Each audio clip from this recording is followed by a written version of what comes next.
Hey everybody. Hi. Sorry we were a few minutes late. I actually don't have internet here for some reason. There was an outage when I woke up this morning, so I'm tethering from my phone. So I apologize for being a few minutes late.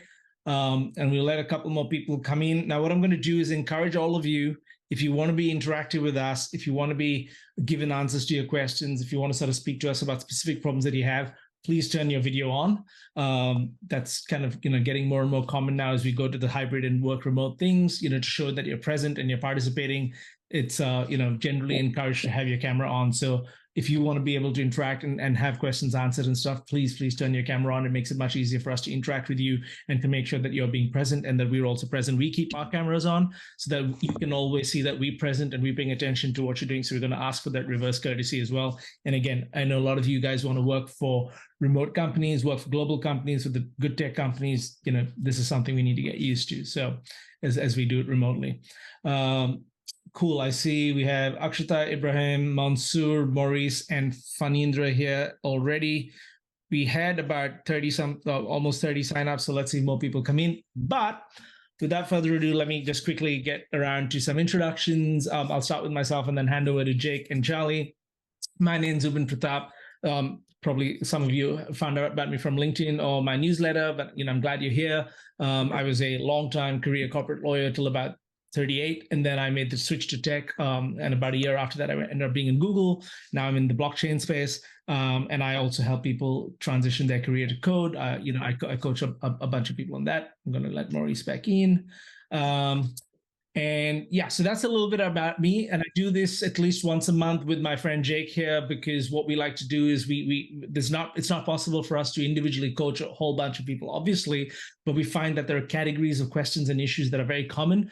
And unfortunately, with the rise of the social media influencer, in my personal view, there's a lot of BS out there. There's a lot of myth that goes on out there, a lot of stuff that's it's not false, but it's certainly not true either. It's possibly kind of dangerously misleading. So that's why we do this about once a month. We target once a month, and so that we can answer questions. That's why we encourage you guys to be on the camera. So specifically for Nindra, Akshita, Ibrahim, if you guys are happy to please turn on your camera, it makes it much more interactive, and you're going to get a lot more value out of it. So with that said, let me hand over to Jake, and then we can introduce Charlie as well. So you guys go for it, Jake. Good. Thanks for that, Zubin. Yeah, my name's Jake. I'm a self-taught software engineer. I work at Mercury. Charlie also works at Mercury. I have worked at Amazon. That's where I was before Mercury. It's been kind of a long road. I made a lot of mistakes, but I've learned a lot along the way. And so when I crossed paths with Zubin and kind of heard about this as like something we could work on, I was really stoked to be able to share and hopefully help some of y'all make less of those mistakes and learn from them and work on your careers and make that transition more smooth. Yeah, Charlie. Thanks, Jake. Yeah, I also am at Mercury currently with Jake. Been here for about going on 2 years almost. Started in recruiting, did recruiting for about a year and a half, and now trying my hand at sales. So kind of getting to know startups a little bit differently, but still working very closely with engineers here. And yeah, I'm excited to be here. I am like I said, a recruiter. I was for a long time, actually, the singular technical recruiter recruiting engineers at Mercury. So pretty intimately know what our recruiting process looks like, recruiting processes at other companies too. I kind of know the deal mostly and can speak to what it looks like, dispel hopefully some confusion or anxiety or whatever that this group feels like is relevant or curious about. So really excited to be here and chat with you guys. That's awesome, Charlie. And tell me again, so before Mercury, what brought you into recruitment? How did you, find your way into this world, especially tech recruitment? Yeah, totally. So grew up, both my parents were teachers, naturally was that's the only thing I can do, right? So I was a teacher for a couple of years. I think I had always planned to, actually try something other than that. So I really just was who do I have at my disposal? What cool professional people that I respect are willing to get on the phone and talk to me? And I just enjoyed my conversations with recruiters the most probably. And so that's what steered me down that path. just like felt some energy and a spark. And whenever I was on the phone with a recruiter, I felt like, wow, this person, it sounds like a job that I can do and that I could get really excited about. And so I kept walking down that path and learned like, yeah, I'm capable of this. And so that was my start in tech. Nothing crazy. It's funny you mentioned that, Charlie, right? So this is something I figured out much later in my life, only in my 30s, when I sort of started, working with a bunch of coaches and stuff, just how much of our decision making and our frame of the world is affected by what we grew up with. Like, it's kind of that luck of the draw a little bit, right? Like, whatever context you're in, that kind of shapes your entire worldview and what you believe is possible for you, right? It's quite extraordinary. Have you guys noticed that as well, Jake and Charlie, about the context specific shaping of the worldview? Absolutely. I think particularly in terms of your breadth, like the engineer I know who has the biggest breadth of knowledge, his dad's an engineer and both of his older brothers are engineers. So I'm like, oh, so you were just raised doing this then? Right. That makes a lot of sense. Like, right. I met someone at Google who his dad and his uncle are both computer scientists. And so they used to, when he was a teenager, they used to argue about algorithm and data structure problems on a whiteboard. This is what they did on the weekend. And I'm like, okay, no wonder you guys grok this stuff. Like, I mean, if I've been doing something like, over breakfast since I was a teenager, no wonder you're not intimidated by it. And one of my coaches, I remember, she said, I remember telling her, this is like a very, very powerful story for me personally. I remember telling her, at some point in time, I'd really like to get this number, right? It was a 6-figure number. I was about 31. I was not yet at 6 figures. And I was like, and I was like, I really want to get there. And she'd been coaching me for a few weeks and she just got really frustrated with me at one point in time. And she didn't mean this in a bad way. She's just like, your worldview is really small. She said, a couple of things I want you to know, Zubin. To me, being an employee is the worst thing possible. And I'm like, excuse me? And she's like, I've been brought up in a business family. We were told never be an employee, own the asset. Do not be a rented asset to the asset. I'm like, whoa, okay, really scary there. And then she's like, plus, for some of us, your highest annual goal is our worst monthly nightmare. And that just knocked my knees out from under me, right? Because she's like, whatever you're thinking about as your best annual number would be a bad month for some of us, right? It's all about mindset. It's all about how you're thinking. And she didn't mean this to put me down. She was just saying, grow your mind, my friend, like expand your mind of what's possible, right? And and she just said me, like, basically, this is, you've learned to think like this. You've learned to think that this is what's possible for you. And there's a big world out there. You just haven't had the opportunity to learn it, So yeah, extremely, sort of very slightly confronting, but at the same time quite instructive, in terms of how the rest of the world views certain things that we really aspire to. Anyway, guys, let's get started. So I know we've got a bunch of questions here from a few people around the world. Now, very mindful that actually, can we just quickly go around? I know I think Faninder sent me a message saying he's driving, but maybe we can start with Mansoor, then Maurice and Ibrahim. Do you guys want to just unmute yourself for a moment? Tell us where you're from, because that also helps a lot. Let's start with Mansoor.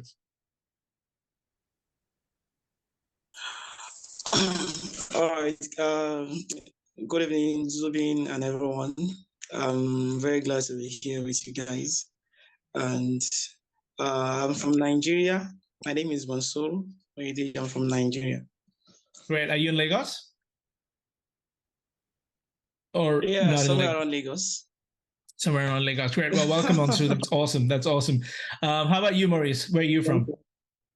Okay. I'm actually Ghanaian, but I'm currently based in Canada, Toronto right now. I'm taking a project management course. I'm due to finish this coming December. And my background is in GIS and remote sensing. So I've always loved things with tech and software, but the program I took back didn't take us deep into it. And I've always been struggling to like pick up with software because I'm looking to be a consultant with this GIS web development thing. So I've been going through, I chanced your materials and everything. I was like, I would have to join this, and I'm sure it's really going to benefit me. My regards to Jake and Charlie and everybody too. Great. How long have you been in Toronto, man? 2 years. Okay, cool. So long enough to sort of be kind of settled. I got to tell you, I was an immigrant to Australia too, right? And it's a whole different battle. When you're new to a country, you have to learn the systems. And it's funny, it's always Very like, true. yeah, and when you dream about the place and it's going to be great, you don't think about all the details of how tough it's going to be initially. It eventually gets great, but the first couple of years are hard. For some, 2 to 3 years is hard. So, I think you're on the tail end of it.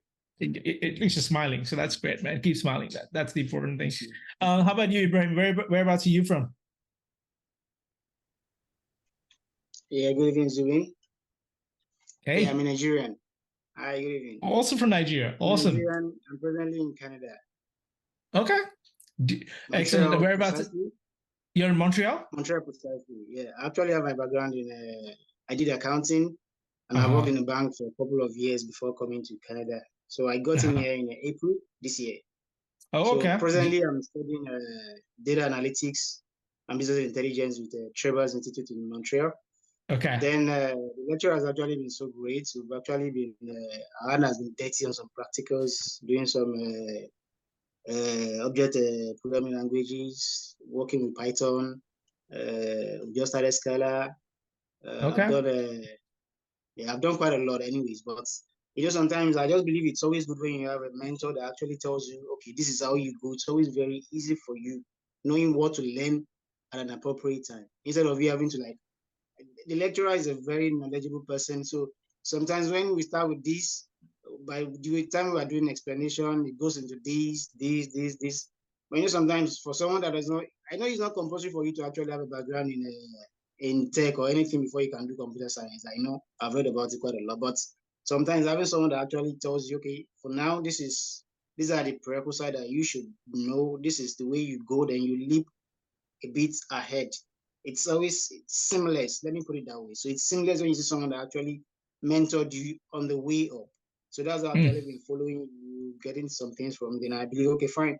If Zubi can actually put me through, be a mentor, if you wouldn't mind anyways. So be a mentor, I'll follow you, and that is what I've actually been here. Got it. It's kind of hard in this day and age because it's not that the people, most often the question that I get, and I've seen people have asked this is, what should I learn? Right? It's actually easier if you flip the question around and say, what should I not bother with? Right? And then you'll end up finding you can actually eliminate 99% of things. Right? And that's actually much easier psychologically, because if you think about all the things you have to learn, you'll just get overwhelmed and intimidated. It's much more fun to say, oh, I don't need to learn that. I don't need to learn that. I don't need to learn that. I don't need to learn that. And you sort of by elimination focus on the things that are relevant. But that I'm making it sound simpler than it is. It's not an easy thing because you've got to know where you are, what your starting level is, what market you're in. But we'll talk about all this, man. But thank you. Welcome and welcome to Montreal. I mean, I've never been. I've heard great things about Montreal, but I can see some of you are starting a new life there. And I think the last person, Faninder, I don't know if you're still driving. So if you're driving, ignore this. We'll give you 10 seconds. Do not do anything that's unsafe, or somebody else is with you. Let them operate the phone. I do not do anything that's unsafe. But if you're able to, actually, Zubin, I'm done. I'm just done driving. I'm done with great. my driving. Then start with your camera. Yeah. There you go. Yeah, sure. Hi, everybody. Zubin. Yeah, nice meeting you all. My name is Fani. I'm from Dallas, Texas. So I joined this call with the interest of my career path to switch into the coding side. Currently, I'm a analyst, software IT analyst, but without code. So this is my long time desire to switch my career to coding path. That's why I'm here. I'm looking forward into this path. Yeah. Perfect. Funny, I've got to say, I've not seen too many people from Dallas wearing a warm-looking hoodie. Like, how cold is it right now there? What's going on? Yeah, it's cold today. Yeah, oh, it usually is? not, Okay. but today it's cold. Yeah, I'm not used to this, dude. You could be in Colorado, as far as I can see. So, cool. All right. Well, welcome. So, why don't we do this? Why don't we start with? I'll be honest, guys. Look, we've got Charlie here. We don't have him for a great deal of time, for another 40 minutes or so. What I would strongly recommend is you guys just fire questions about recruitment, learning to code, what you're seeing in the market. Charlie's a recruiter in the tech space. Take full advantage of the fact that he's here. He's taken out time from his day on a Friday afternoon to be here with you guys. the best thing you can do is not let Jake and me run the conversation. You guys should run the conversation, right? Take advantage of the opportunity now. So just raise your hand, put something in the chat, whatever you like, and we'll just, address each of your questions. Make full use of the fact that he's here. Ask as many questions as you can for the next 40 minutes. Get as much juice as you can out of the conversation with him. Make sense? Who wants to go first? Otherwise, I'll start picking people randomly. I can go first. Maurice from Toronto. Take it away, man. Go for it. Okay. Thank you, Zubin. Thank you, team, for actually putting this together as well. My first issue or concern is more of a doubt because I've always been thinking through like switching. I mean, it's more in my field though, but trying to switch full-time into software development and all has been a kind of like a shaky nightmare for me. I'm always thinking what's going to happen next, how am I finding my next job, considering where I'm coming from, because I tried applying for some jobs and then they told me I don't have a Canadian experience. So I started taking courses on Udemy.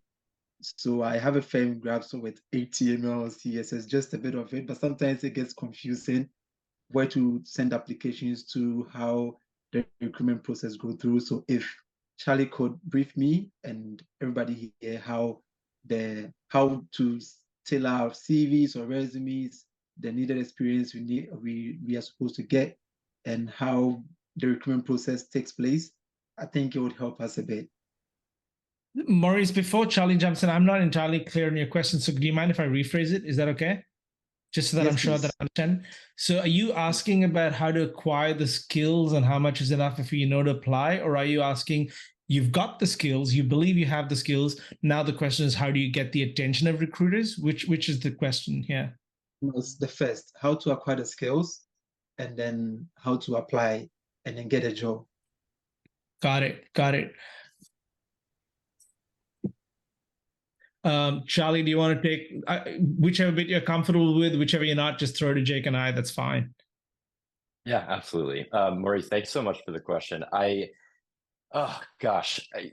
It's one that could probably, we could use probably the remaining time today answering fully, like to the extent that I think, and my point in saying that kind of jokingly is there's so much information out there about like the right approach. And so I don't have like obviously a single tailored answer. Maybe if we got to know each other better, I'd be able to like help a little bit more based on knowing you and your story and what you're looking for and all that stuff.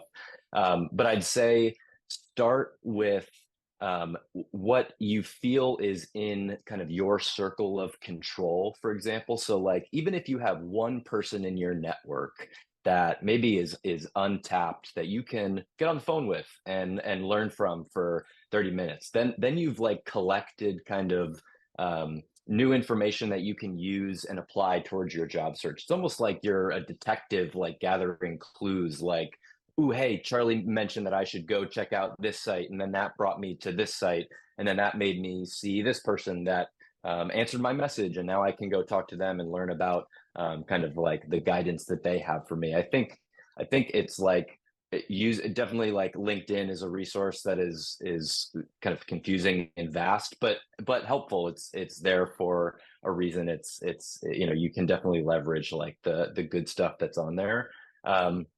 I think another thing that I recommend outside of kind of identifying what's in your scope of control and the levers that you can pull is getting really, really clear on your why for making a change in your career. So why do you want to be pursuing software engineering full-time or being in code more regularly? And then that can help others help you a little bit more effectively. If you can communicate your why really clearly, I think you'll only be able to make progress and maybe see some responses from people saying, hey, maybe you don't have that 2 years of like hardcore clear experience, but like you communicated really clearly what you can bring to this opportunity. So like, yeah, we're going to give you a shot, or we want to hear more about why you think that is, and the skills that you do have, maybe from courses that you've learned, and how you kind of see you can add value. But getting to a point where I'm rambling a little bit, but those are the two things I think, like, what can you control, what levers can you pull, and then get really clear on what your why is, would be my like advice for how you can jump off to then find the right strategy for applying and interviewing and stuff. But hope that's helpful. 100%. I can completely second everything. Everything Charlie said 100% echoes my experience as well. Jake, do you have any thoughts? You're very analytical as well, so I'd love to hear from you, man. Sure. Yeah, appreciate it. I also echo everything Charlie said. Speaking more on the concrete, the technical side, I think it's awesome you're using Udemy. That was my personal favorite resource to learn before I landed my first job, and even to continue upskilling like during other jobs. Like when I had to learn Scala or SQL or Swift, I used Udemy. So I think that what I just said kind of is some foreshadowing to what I'm about to say. When you get hired as an engineer, it's not like they're saying we need someone that can swing a hammer, right? Like knowing a language or being familiar or knowing some jargon about it isn't what they're paying you for. They're paying you to be able to solve the problems. So as soon as you're at a point where you feel confident that you're like, I can solve problems using these tools, and I'm confident that I can learn new tools, you're ready for a job, because that's what they're paying you for. And even if they have tools that you don't know, they're going to pay you to learn those tools. That's happened in every job I've worked in. That was a big change to me, because before I landed my first job, I was like, I need to be an expert at all these things. Otherwise, they'll never pay me. But that's not how it works. 1000%. Thank you, Jake. Guys, I'm going to give a slightly different angle on this, okay? Because I'm very mindful that you guys are A, immigrants, B, sort of going the self-taught path. There's some nuances here as well, okay? Okay, let me address the first one. When it comes to learning to code, it's the wrong goal, okay? Your goal, think about it this way. If you learn to code and no one gives you a job, you're not going to feel successful. So clearly learning to code is not the right goal. The right goal is to get to a point where people hire you for your skills. It's to get hired as a professional coder. The difference is the difference between thinking I want to play basketball and I want to be in the NBA, or I want to play professionally. Okay, it's a whole different goal. Of course, it includes the learning to code part, but you've got to expand your worldview on what that means to be hireable. One. So setting the right goal really makes a difference. So the reason I failed for 4 years is because I succeeded at learning to code, in the sense that I figured out some Java, or I could read some syntax, or I could complete a Codecademy course, but I couldn't build anything. Right? I couldn't reason my way through. Like, I didn't have the skills of a programmer, even though I knew some programming language. Two completely different things. Okay, so that's one. Second thing, it doesn't matter where you acquire your skills from. YouTube, Udemy, a book matters. There is no such thing as a better resource out there. There may be a resource that you stick with more, okay, that works better for you, but there's no better. Here's why. Whether it's Java or Scala, whatever it is, it compiles down to the same thing. You write the same line of code, I write the same kind of line of code, we're going to get the same result. But we learn differently from different resources. So stop looking for the best resource. Subtle to reframe, look for the resource that you're willing to stick with for the longest. Because it's not the resource that's going to matter, it's you not quitting that's going to matter. Okay, second point. Third point, what Jake said is absolutely right. I recently posted about this on LinkedIn. Nobody cares what instrument you play. What they care about is the music you produce. Okay, that's a musical analogy for programming, learning to code versus being a programmer. They do not care what instrument you play. They just want to know whether the music you produce is nice enough. Okay, that's an important reframe. So don't just focus on learning. Jake's totally right. It's exactly my experience too. I've had to learn most of the things I had to know for the job on the job, right? So now you have to break the game down, and I'd love to hear from Charlie on this in a moment, but there are two games that need to be played. One is skill acquisition to get good enough to be a programmer. And the other is skill acquisition good enough to clear interviews. They're actually two different things, especially in big tech. Especially in big tech, okay? This is not, I'm not encouraging you guys to game any system. I'm encouraging you guys to think that there are two different processes at play. The hiring and recruitment process, which includes interviewing, and then actually being able to perform on the job. And in almost every interview that I've seen, the bar set at the interview is way higher than what's needed to perform the job. Therefore, by definition, you have two different goals here. right? You have to kind of overshoot what the job requires to clear the interviews. Okay. Now, for the last point on this, and Charlie, I'd love to hear your point of view on that as well, because you're the recruiter. That's your expertise. This is just me on the outside, and having been the hiring manager, sort of seen it from different industries. But the last point I'd say is very specific for those of us who immigrated to another country. Whatever your expectation is, triple it in terms of time and effort. Okay. It is not fair, but it is the reality. Let's not fight it. Let's not waste energy complaining about it. Doesn't matter which country you're in. If you don't have local experience, you're unfortunately in an advantage. And here's why, guys. It's not about you. It's about the company that's going to be hiring. They're going to take the least risky, least expensive, most optimal choice for them, exactly as you would when you're going to buy something from a supermarket or something else. You would look for the best quality at the least price and the least risk, exactly as you would. They're buying a service, you're the service. They're going to look for the best quality at the least price with the least risk. Now, unfortunately, someone who doesn't have local experience presents a little bit more risk or uncertainty. Maybe risk is too strong a word, but they're a little bit more uncertain than the 100 others who are from the local market. It's not entirely fair, but it's not unfair either. It's a marketplace, right? So the trick around this is to extend your time horizon on everything and your effort horizon on everything. Just assume whatever you're hoping for is going to take 3 times the time, so you're not disappointed halfway through. Okay? And then remember, you've got the person who is hungry has a big advantage. They can, and I don't mean physically hungry, I mean spiritually or emotionally or career hungry. It's hard to fake hunger. It's hard to fake that kind of passion. And that, as a hiring manager, I am more attracted by somebody who's seriously committed than somebody who's seriously qualified. Okay, because just because someone's gone to coding school who's seriously qualified doesn't mean they actually care about the job. They may just be here to pull another paycheck. They just may be looking for another job. But if someone is crazy enough to change their careers, to learn on their own, take the risk, especially if they're from another country, that says something about the person, and you guys need to use that to your advantage. Okay, if you don't have the qualifications, show the complete laser intensity of your focus. And here's the unfortunate truth: 99% of people will care but can't do anything about it. But 1% of people will care and be able to do something about it. And you just have to keep going till you find that 1%.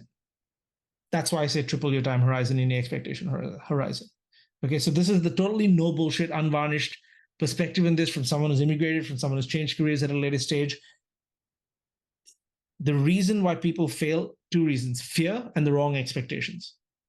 Okay, if you started on the journey, I love it when I do that. It gives me balloons. Okay, so let's not worry about the fear thing, because I'm going to assume that you guys have to ongoing master that anyway. But the wrong expectation things will cause you to think that you're doing something wrong, or you're not good enough, or nobody likes you, when all it was is you had the wrong expectations about it. Okay, I made a very expensive business mistake some years ago when I was doing an Amazon fulfillment, an FBA business, and I thought that nobody liked my product. Is my camera frozen, guys? It is. Yeah. Yeah. Okay. So I've had to tether in from my phone. So maybe because of that, let me just turn that off for a moment and turn it on again. But there we go. But I gave up on a business that could have been very lucrative because I thought that less than 1% of people were clicking on my listing on Amazon. And I thought that was terrible. That means 99 point something % of people do not want what I'm offering, right? And I quit the business. I made a bit of a loss, about $22,000 loss. Like, it's pretty bad. And then I found out later that the person who's crushing it in the segment had even less of a click rate than I did. Why did I fail? Because I thought I was on the wrong track. It turned out I was actually a market leader. I just didn't give it enough time. And I lost money. Wrong expectations. Okay. It looks bad to say less than 1% of people click on my listing. But what if that is way higher than the industry average? Right? So just those 4 points for you guys. But Charlie, I don't know whether you had any thought, especially on the stuff I said about, the difference between interviewing and actually having the skills for the job and all that. Yeah, I'll add 2 quick things because I want to give other opportunities for questions and stuff like that. But on the most recent point you just made, I think I see this mostly when candidates share or express frustration with, you'll maybe message someone on LinkedIn, or you'll see that a hiring manager is hiring, and so you'll like cold message them. If 10 people don't respond to you, maybe you feel dejected, or you feel like, man, nobody wants to hire me. But like that 11th person responds, that's almost a 10%, just shy of a 10% response rate. Like that's incredible. I'm like in recruiting or in sales or whatever, like response rates are like 3%, and that's pretty darn good. So if you're getting like even one response, it's just one step forward to like learning something new and potentially getting closer to an opportunity. So that's one thing. And then I love the distinction that you made, Zubin, that kind of the difference between can I do this job versus can I pass this interview process? And I think for the latter, for me, the recommendation I always make is like, learn how to be a really great storyteller, because that's such a crucial part of passing interviews with someone like me, I'm not a technical person. I don't know how to write code. You could talk about code for 10 minutes, and I'm as the recruiter interviewing you, it doesn't like really land that much with me. Like I can kind of tell who knows what they're talking about and who doesn't, but the great storytellers are the ones that we want to hear more from, and so we pass them along. We give them more opportunities to share what they can do, the experience that they can bring. So those are the two things that I wanted to add. Yeah. Awesome. Thank you so much, Charlie. That's really great. That's good to know about the story. I'll have a question for you on that later, actually, but I agree with you. We should give. Now, Monster, you had another question. Let's hear for it. Okay, thank you very much. Thanks to Charlie, and thanks to you too. Thanks everyone. I've really learned a lot. In fact, I've jotted a lot of some important points, and also noted some questions. I've been coding for a while. Like I've been a teacher my whole life until recently in 2021, late 2021, when I transited into tech. Because I've had a passion, and teaching job was not really a good one then, so I had to transit in tech. So recently I had an internship opportunity, and it was fun. But ever since then, I've never been close to having interviews. No, I've never been close. Apart from the internship opportunity, and I've been doing everything I can until I found your newsletter and I go through them. So that's why I am here. But you mentioned something maybe I feel like there is something blocking me from getting those calls. Like I don't know, I don't actually have any knowledge about that. But you said something like having local experiences, and that is number one, if I'm right, if I heard you correctly. And the second one is how to be seriously committed.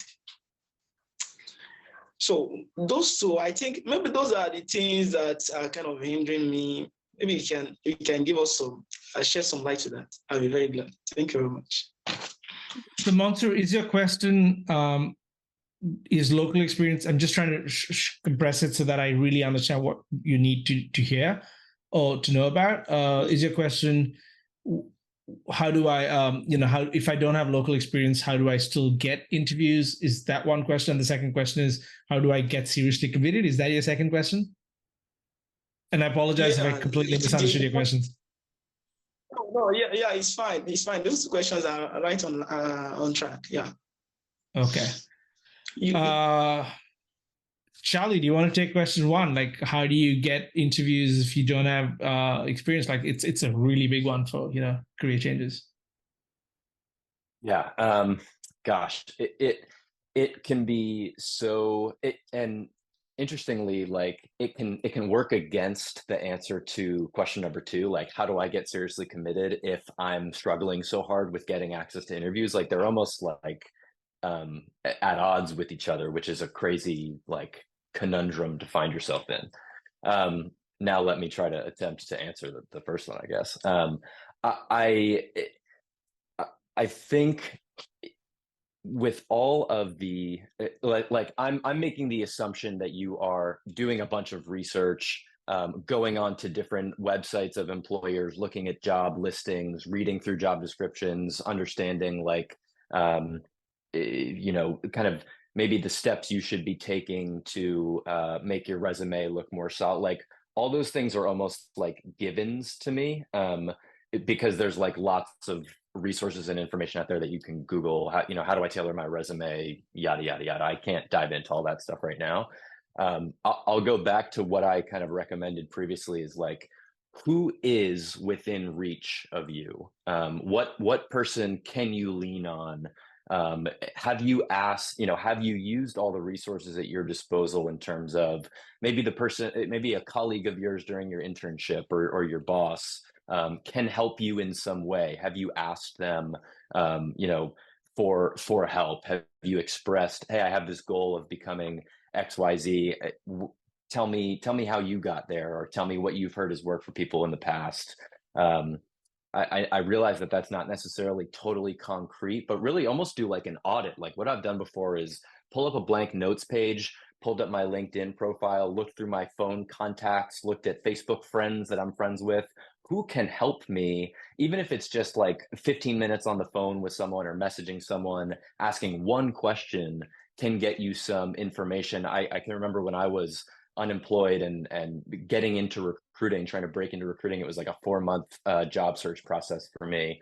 I had about like 55 phone conversations with people that I didn't, I wasn't asking them, hey, can you get me a job? I was just asking to learn more about their experience, and enough of those conversations. And I was able to just like pull out nuggets of shared language and information. I was kind of like, oh, these people talk a certain way.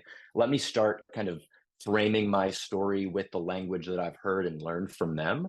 And then I was able to like, I remember there was a moment I used like, I basically like plagiarized a great sentence that someone told me one time and used that in an interview. And I got a great response from the interviewer in that. And I was like, okay, I learned, I pulled that from somebody else. That was a learning moment for me, as opposed to, trying to, hammer the same nail in 1,000 times without picking my head up and realizing like the other tools at my disposal. Long-winded answer, but I think it's like audit what is available to you and really like use those things, and then you only learn more. And that'll be I'll stop talking now, but great. It's a great question.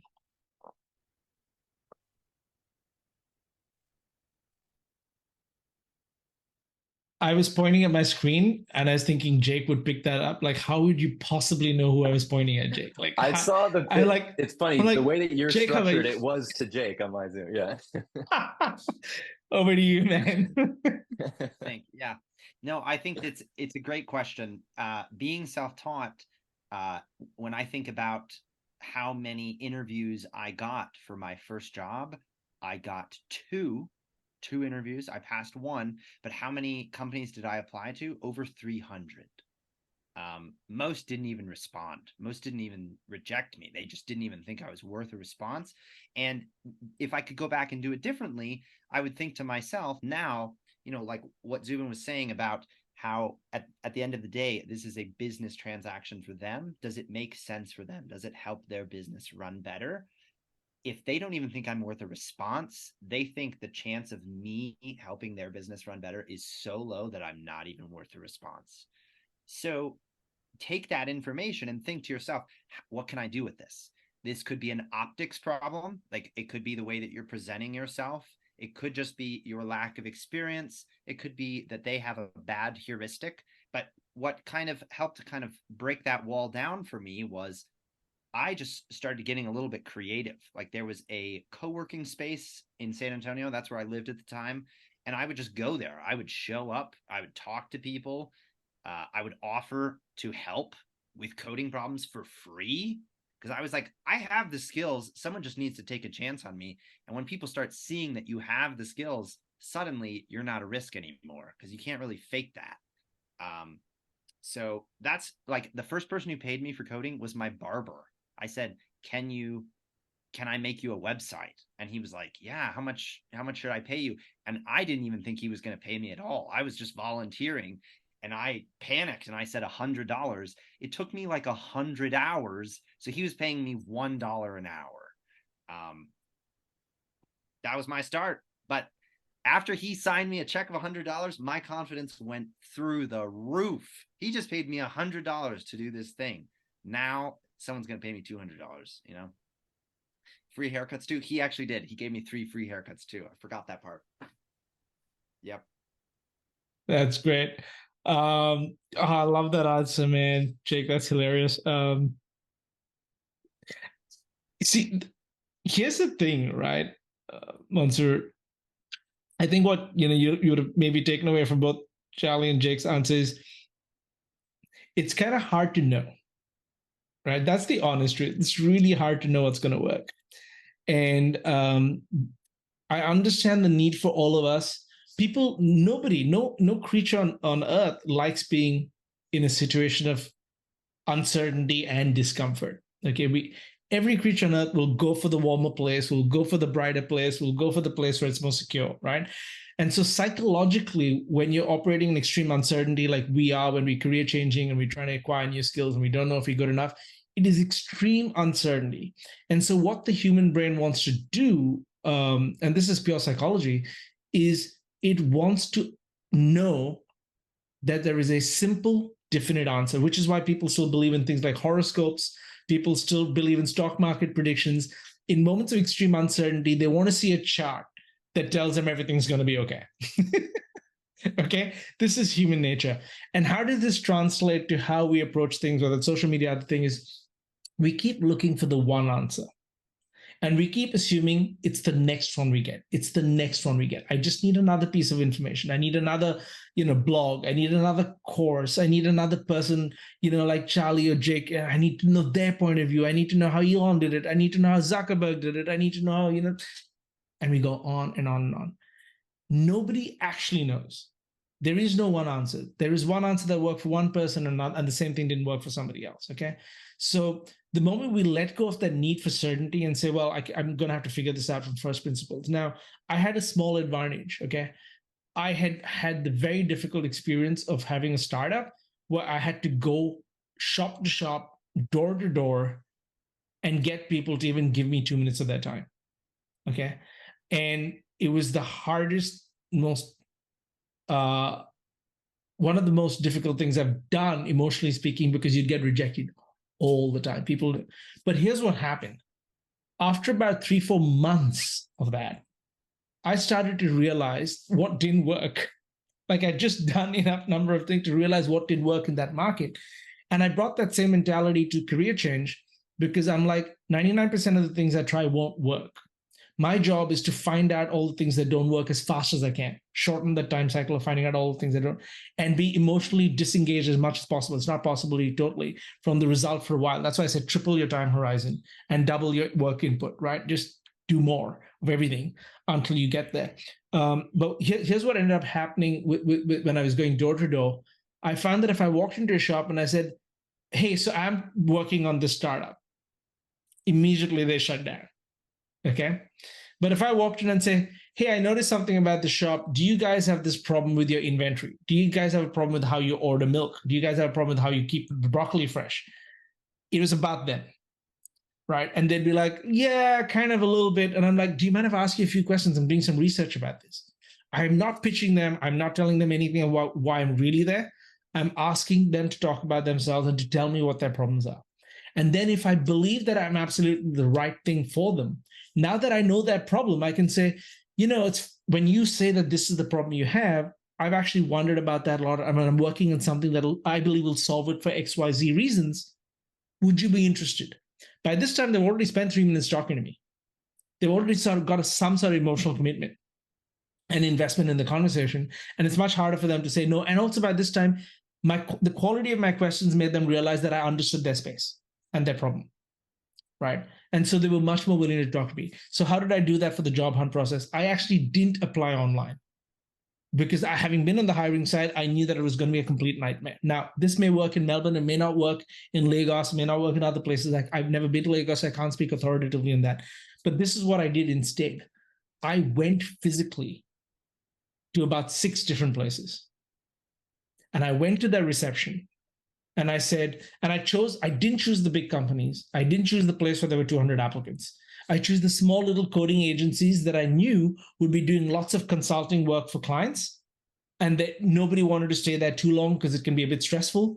And they would therefore always be interested in having more junior people. They needed to rent out people to the market so that they could earn money, right? So basically, I was going to be a rentable resource. So I said, okay, they're highly invested to find more rentable resources so they could charge clients, and they're going to have a high churn rate because those businesses, they're good, but it goes up and down. It can be a bit demanding and clients and all the rest of that. I'm like, for 1 year, I will do this, because you see, the issue is I didn't want the big fancy brand.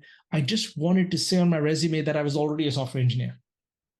Right? Because once you're already a software engineer, the next job becomes easy. The hard one is the first one, right? So I was willing to do things I didn't want to do so that I could eventually do the things I wanted to do.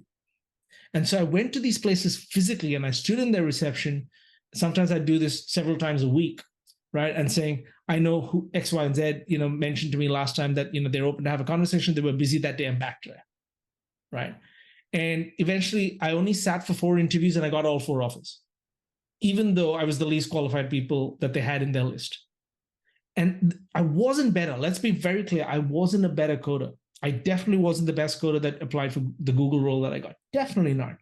Here's what I was. I was hungrier than the rest, and I was more familiar than the rest, right? And because they knew a little bit about me, I believe they had a little more trust and confidence that I meant what I was saying, that I was showing up. And this is what's known as, I found out much later, in the marketing world, it's called high signal activity. There are activities like applying blindly on the internet, which is low signal activity. You have no signal on how serious you are and who you are, what you're capable of doing. And there's high signal activity, landing outside the office and saying, this is who I am, this is my resume, this is what I'm willing to do for you guys. Okay? You've automatically separated yourself from everybody else just by providing a higher signal on your willingness to do things that other people aren't willing to do, that you're hungry enough to do that, right? Not scalable, but you don't need 1,000 jobs, guys. You need 1, right? You don't need to worry about hitting the big numbers. Absolutely works. You need to hit 200 or 300 like Jake did. That also works. And for those of you who can't do that, like I've coached students in smaller countries where they don't have that many people. They don't, like in Dominican Republic, they do like 20 listings a week max. It's not a lot. There you got to pound the pavement. You got to go to the recruitment guys. You got to go to the companies. You got to go to the agencies. So that's what I'd say about actually finding the opportunity. And in terms of, man, the commitment thing, dude, there's no secret sauce to this. You've got to want it more than the risk of failure. That's it. That's the simple answer. Not easy, but you've got to want it more than everything else. You've got to be willing to lose money, sleep, and time over it. And if you're not willing to lose these 3, whatever you have in your, in your ability to lose, if you're not willing to lose these 3, you're going to quit. Because literally it's a crazy thing to do. You've got to want it more than anything else. So there are 2 ways this works. You've either got no choice, in which case you're not going to quit anywhere because you've got no choice. The problem is if you have choices, then you've got to want it more than everything else. Like really want it. There's no substitute for that. Does that help, Answer? Yeah, that's enough. I really enjoyed all the answers and the responses. Thank you very much, Zubin. Thanks, Charlie and Jake. You're welcome, man. You're welcome. Right, who do we have next on the questions? Ibrahim, Fani, Apurv, one of you guys. Yes, right. Hey, Ibrahim. Sorry, is that you? Yeah, Ibrahim. Yes. Yeah. Sorry, I'm actually on transit. Yeah, my question is, it's not much anyways. I know everything is a gradual stuff, but my own challenges, like I said earlier, I never had any background in IT or anything. I believe I can do it, and I'm actually on the way. But I always want to be the best in things I do. If I have to do this, then it has to worth it. I always like. Sorry, Ibrahim, sorry to jump you. Sorry to jump in there. I didn't hear that. You always believed what? It's kind of hard to hear you. I always like to have all it takes to be on every job I do. So I don't like being on a job and not knowing what to do. Fine.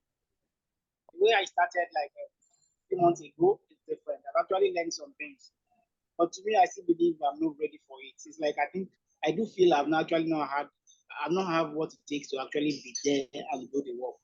So, like I said earlier, maybe I'm not actually getting what I should have first, then what I should learn as the job goes on. So there are two That is questions. what I'm actually Ibrahim, I Exactly. think there are two questions that I'm hearing there. One is, how do I deal with the situation that I don't like being in a job where I don't know everything I need to know? That's one. And the second is, how do I know what I need to learn to get this stupid thing? How do I learn what I need to learn to be good enough for the job to apply? Right? Yes. Is that the second question? Have I expressed it correctly? Yes. The second question is, what are those things that I actually need to start the job? I know I cannot know everything at the time, but what are the prerequisites, the main things I need to know? Okay, it's learning that at the time. Whatever it is you do, you need to at least maybe a line. You actually have different lines in this IT and computer and everything. But what are those things that you actually need as a prerequisite? Those things that actually matters for you to be on the field, for you to be able to actually stand out and do the needful. It's a little hard to hear you, but if your second question is, what are the things that I need to do to actually have a career as prerequisites so that I can actually stand out and do it? I would actually exactly. I would suggest to you that that's not a helpful question. And maybe, Charlie and Jake may disagree, and I'd love to hear from them. I don't think that's a very helpful question. And I'll get to that in a moment. But Charlie and Jake, do you guys want to address that question before I sort of express my perspective on it? Sure. I think we're probably in alignment here. It's less which language do I learn, and it's more what is kind of the threshold for, are you ready for a coding job? Do you know one coding language well enough to be able to understand when you read it? Hi, Jake, can you please be more audible, please? What was that? Can you please be more audible? Can you be audible, please? More audible. So, Ibrahim, he's very audible at our end. I think it's because of the environment you're in. Oh, I guess so. So I think we can all hear him just fine. I think you're in a difficult situation. We can't hear you too well, and you can't hear us very well. So, maybe what you want to do is just Jake and Charlie can give you the answer anyway, but you may need to watch a recording of it later on, or next time just try and attend in an environment where you're actually able to interact properly. Sure. But yeah, keep going, Jake. Yeah. Like I started with JavaScript, and JavaScript's obviously a huge language, but as long as you are familiar with the language well enough that you can like read code that someone else wrote and understand what it does, and then or at least be able to understand what it does and then be able to solve problems, that's it. That's the bar. By the time I got my first job, I had this crushing imposter syndrome, and I was so afraid that like I would get fired. The truth is, I outgrew my first job within 3 months. So yeah, I think that's really the key is can you solve problems with code? Can you learn how to solve problems? Unless like you need this language or you need this or this, it's less about the specifics. It's more like the meta problem solving skill, I feel like. Yeah. Charlie, do you have a perspective on this? Yeah.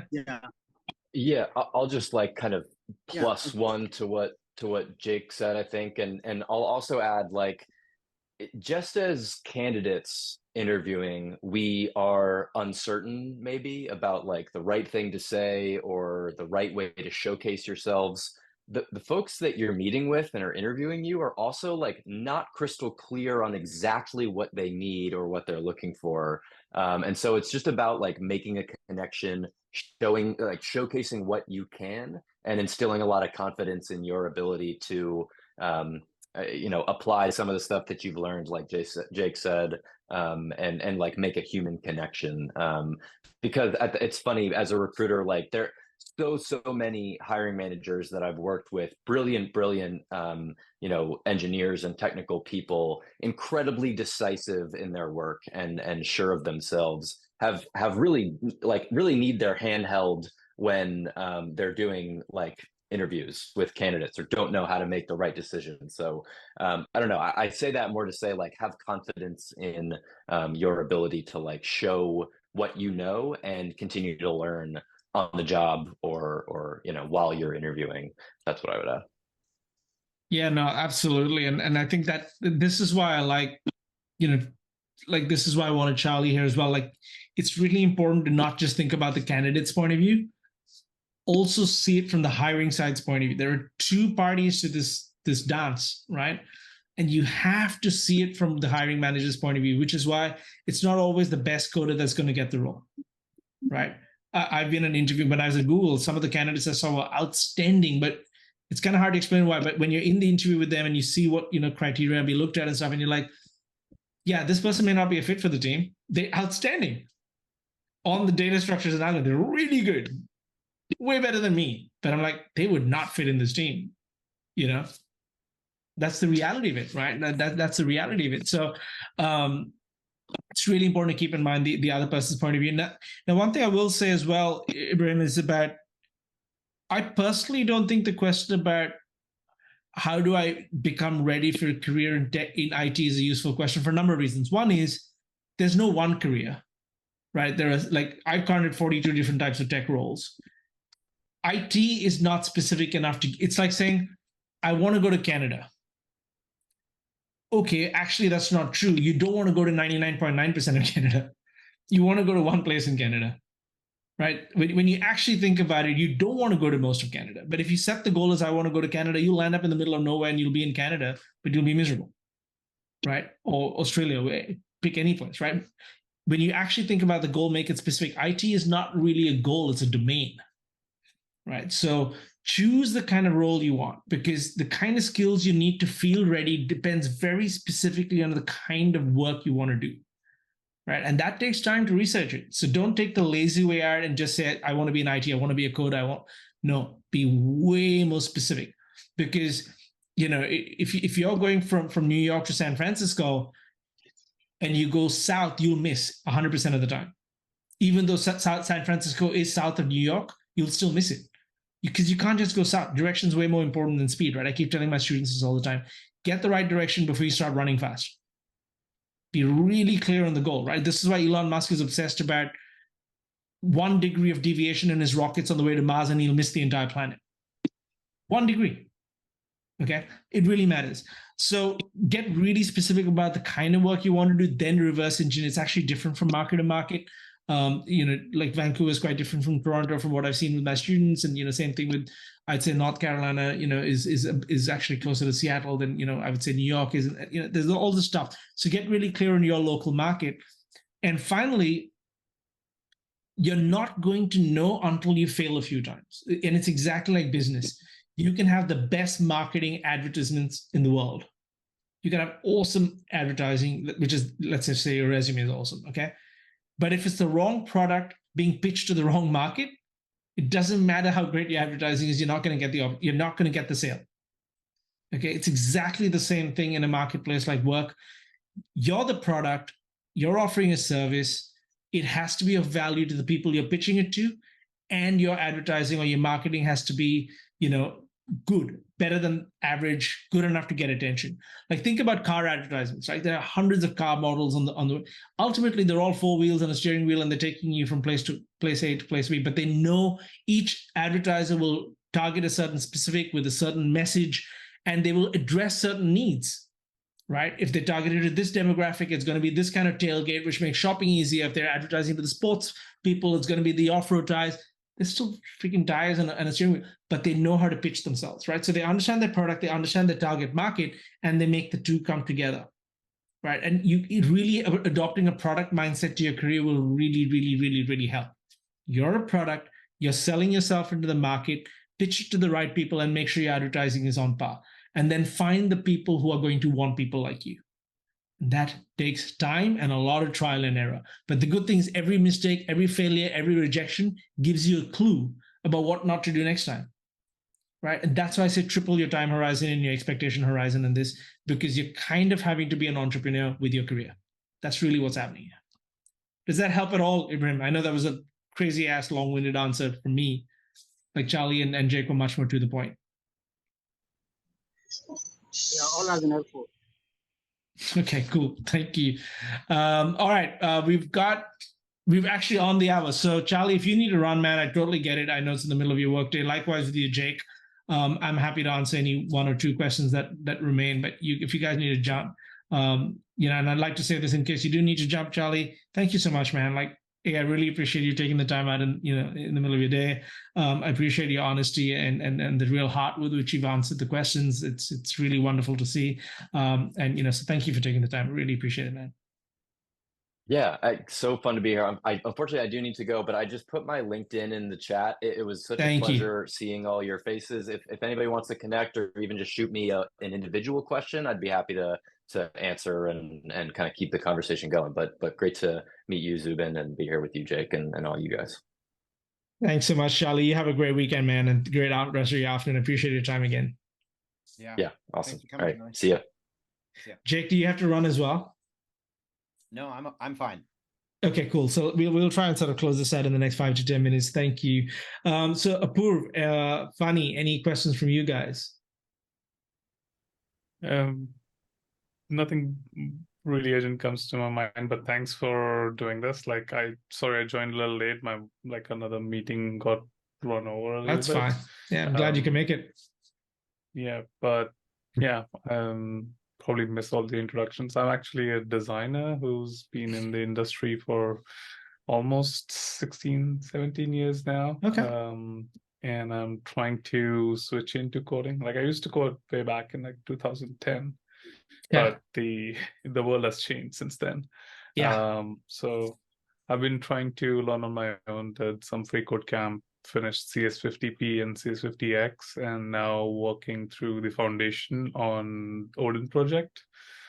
Right.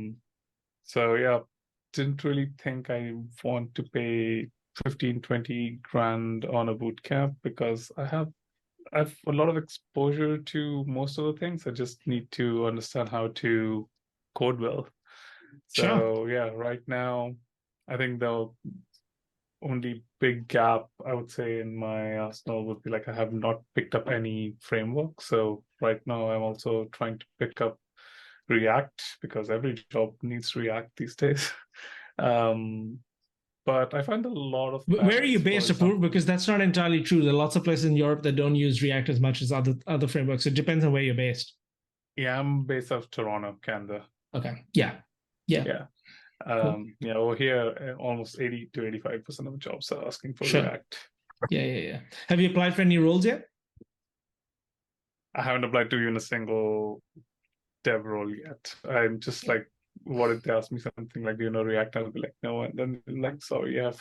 I mean, the market is as such. Like, I don't see somebody going in without even the basic job description lines to kind of get in much further. But I do see it, like, while learning, I see a lot of parallels. Like, I've done a lot of work in design systems on the design side, and the way you break down things in Figma is virtually the same. You break down bigger interfaces into components, which have to be at an atomic level, and then you bring those components back into organisms. So I see React, instead of literally dragging things into places, you pass them through functions. And that's the point I am at React. I haven't gone into state management and stuff. So lots of fun stuff to come your way. Cool. All right. And when do you want to become a programmer by? Like, what's your goal?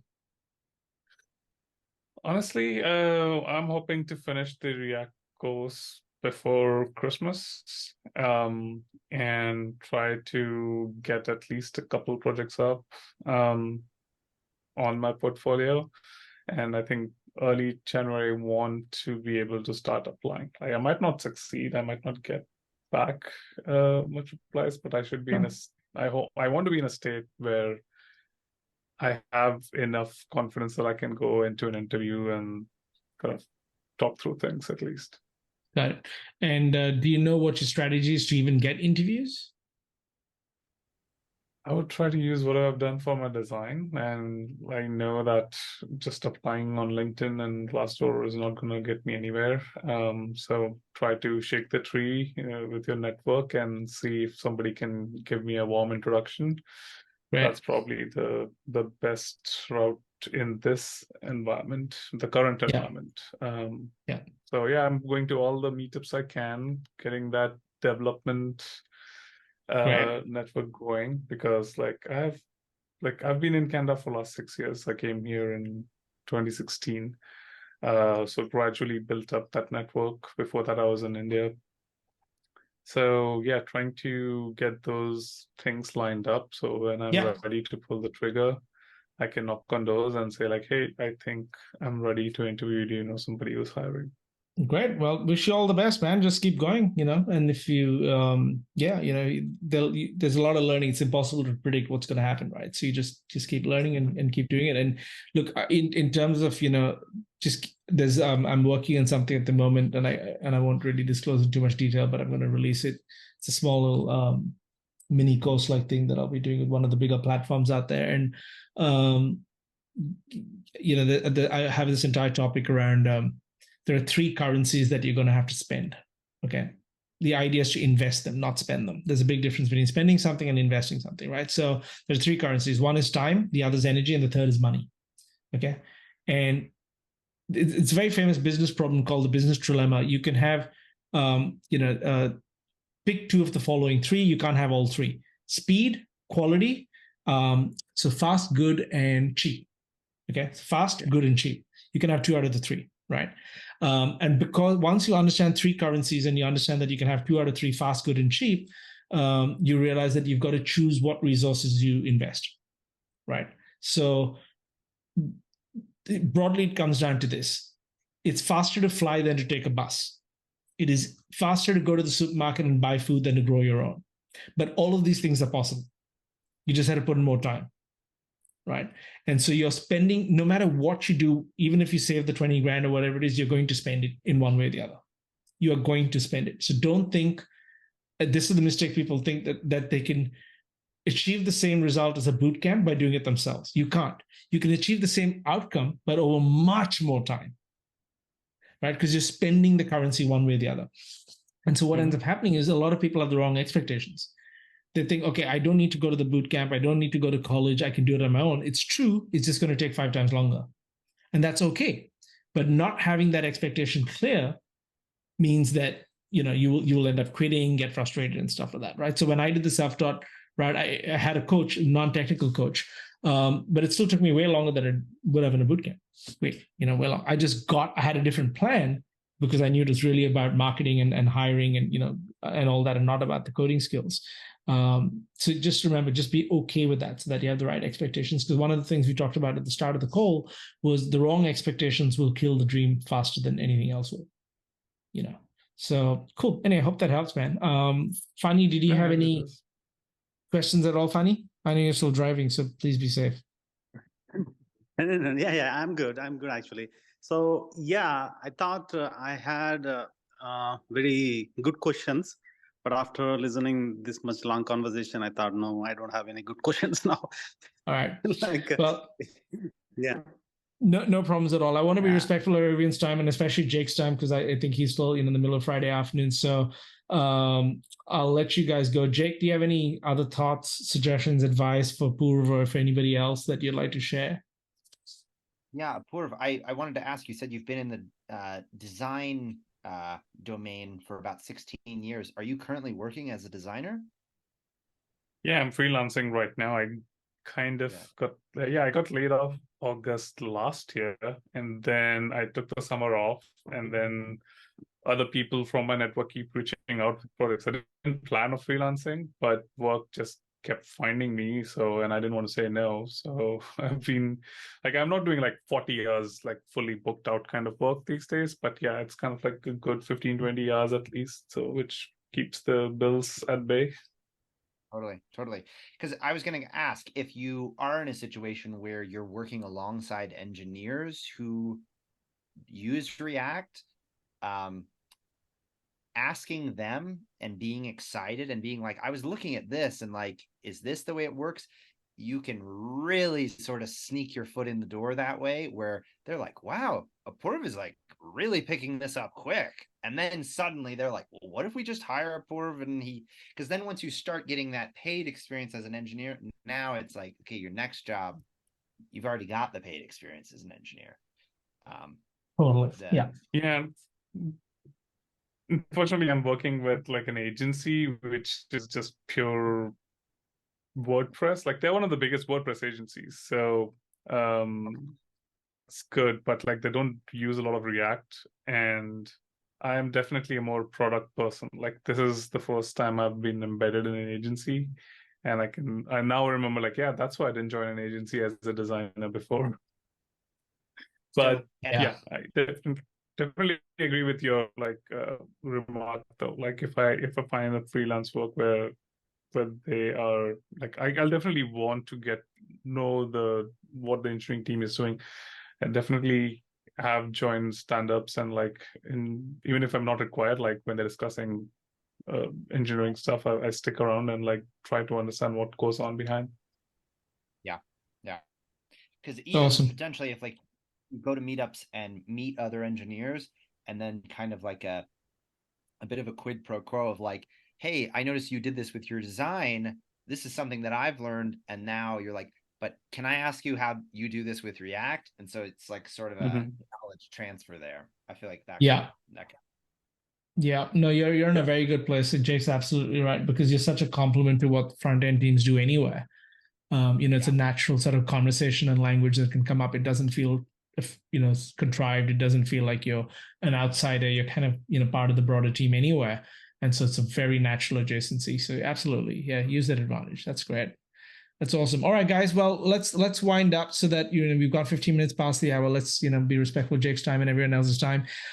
Super appreciate you guys showing up. And we'll try and do this fairly regularly. So stay tuned for that. And if you have other friends that you think should be joining in as well, feel free to just forward them the details or send me an email, and I can sort of forward them the details, whatever you like.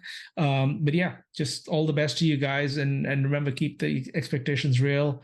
And just one step in front of the other, and wait for the good stuff to come. Okay, so cool. Thank you very much. All right, thanks guys. You take care of yourselves. Have a great weekend, everybody.